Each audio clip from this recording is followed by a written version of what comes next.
Hi friends, this is Bigg Boss fan. అందరూ ఎలా ఉన్నారు? ఈరోజు ఎపిసోడ్ చూసారా? మన బిగ్ బాస్ చాలా రోజుల తర్వాత, చాలా బిగ్ బాస్ ఎపిసోడ్స్ తర్వాత ఈరోజు బిగ్ బాస్ బాగా నచ్చింది నాకు. ఏంటంటే ఫోన్ పట్టు రాముడు సీత గేమ్ కొట్టు అన్నట్టు ఆ రెబల్ ఎవరు అనేది చాలా కన్ఫ్యూజ్ చేస్తూ జనాల్ని బాగా పెట్టాడు బిగ్ బాస్. ఆ ఆలోచన విధానం అనేది చాలా బాగుంది. ఆ ఫోన్ కాల్స్ అనేది చాలా తెలివిగా ఉంది. కానీ దీంట్లో తెలివైన వ్యక్తి ఎవరు అంటే, ఆ రెబల్ని కనిపెట్టిన వ్యక్తి ఎవరు అంటే ఇంకెవరు, కళ్యాణ్. బార్డర్లో కళ్యాణ్ చేసే పనులన్నీ తెలివిగా ఉండేవే మనం చూడలేకపోయాం. కానీ ఈ బిగ్ బాస్ సీజన్ 9లో మనం చూస్తున్నాం. తను చాలా బాగా కనిపెట్టడానికి ట్రై చేశాడు.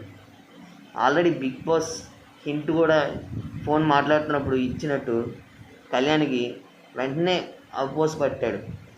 రెబల్స్ అని అన్నారు, అంటే రెబల్ ఒకరు కాదు ఇద్దరు ముగ్గురు ఉన్నారు అని చెప్పి ఒక సందేహం.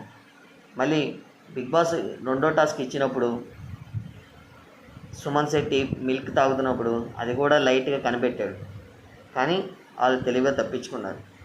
నాకు తెలిసి తనే గనక ఆటలో ఉండుంటే ఖచ్చితంగా ఈ గేమ్ రెబల్ ఎవరో కనిపెట్టేసేవాడు. కానీ తెలివి తక్కువతనం ఏంటంటే, ఆ 4 టీమ్స్లో పింక్ టీంలో ఉన్న ఎవరో బయట ఉన్న వాళ్ళని తీయాలి. వాళ్ళు చేసిన తప్పు ఏంటంటే, మన కెప్టెన్ ఉన్నారు కదా, తెలుసు కదా, ఈ సీజన్ కెప్టెన్, ఈ వీక్ కెప్టెన్, ఆవిడ చేసిన పని, తెలివి తక్కువ పని ఏంటంటే వాళ్ళ టీంలో ఉన్న వాళ్ళని తీసింది. బయట ఉన్న టీం వాళ్ళు తీస్తారా, తన వాళ్ళు ఉన్న టీంలో తీస్తారా? తన టీంలో ఉన్న తెలివైన వాడిని తీసేసి అదేదో గేమ్ ప్లాన్ అనుకుంటున్నారు వాళ్ళు. ఇంత దారుణంగా ఉన్నారు.